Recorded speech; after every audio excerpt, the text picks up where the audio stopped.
so what I was saying is it's pretty much all done. I'm gonna be doing, you know, some lights probably on it of some kind. I just thought I'd share that on here with you guys for the people that actually stay and watch the video and listen. And I do appreciate the ones that stay and listen and watch the videos. Kind of just did that real easy. Dremel, my heat gun, a C-clamp, just making holes, rust. I mean, some rust activator stuff. If anybody's interested, they can comment down below. I can do a video basically on the tools and stuff that I use to actually do all that. You know, you just have to comment down below. I'm willing to show you how I did that. I'm not a big patina guy, and I'm not RC every day or anything like that, obviously. But, you know, I thought that came out halfway decent. So the next installment we got here is something I got. I know I'm covering a lot here, and I can't even cover it all because I don't want to get... I know people get bored and just switch off the video a lot of times, so I don't want to go too far. I picked this up on trade. No, it did not look like this. It was pretty jacked up. I worked on this thing for like 5-6 hours straight. I still got to do some repainting. I'm going to go ahead and leave the patina how it's done up on here. I kind of like that. It is a short wheelbase Trailfinder 2.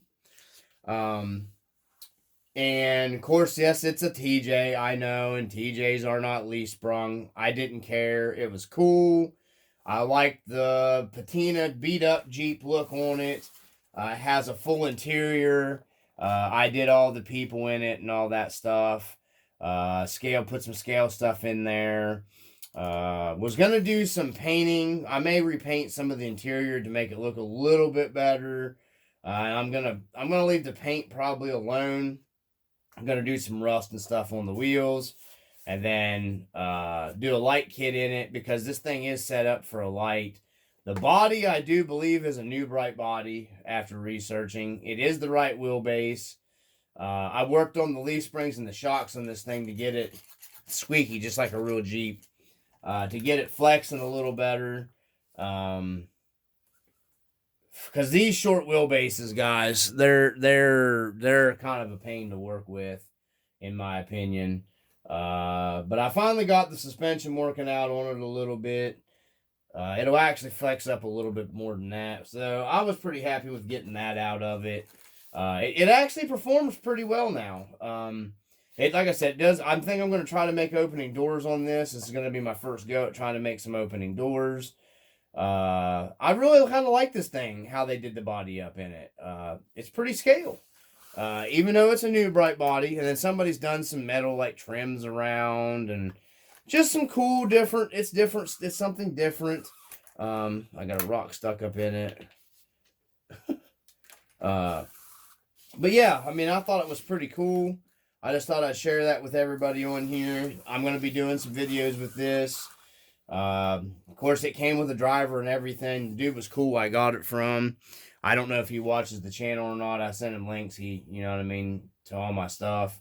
You know, he gave me a good deal on it, really.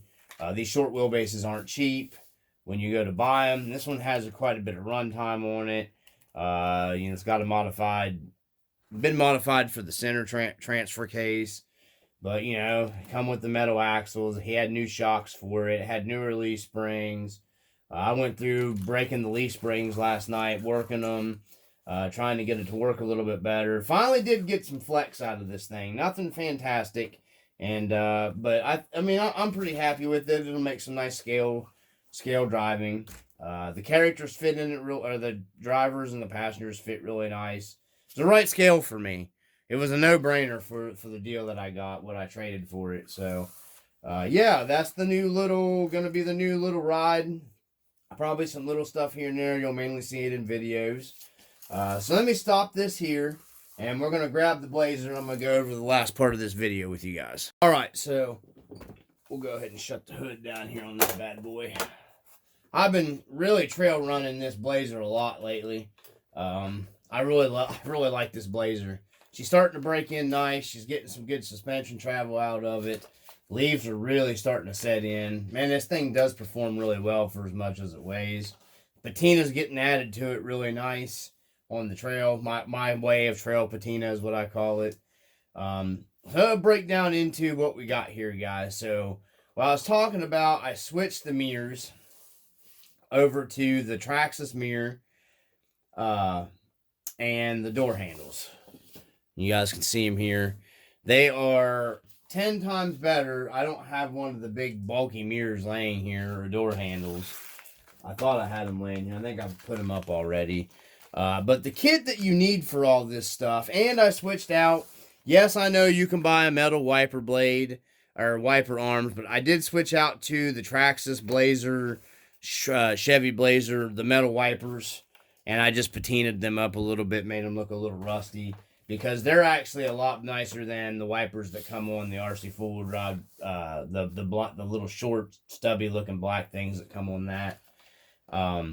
But back into it, what you need is for these kits, you got to have the Traxxas 8132. There's the part number for that one. And then for the mirrors is an 8133X. That's the two for the door handles, for your door handles and your mirrors.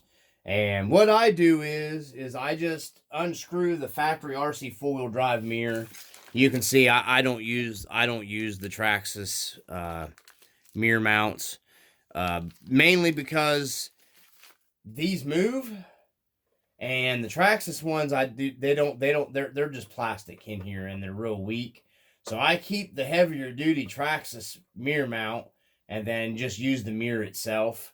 And then you can actually trim down the reflective mirror piece out of the RC4. You can pop them out if they're not glued too tightly.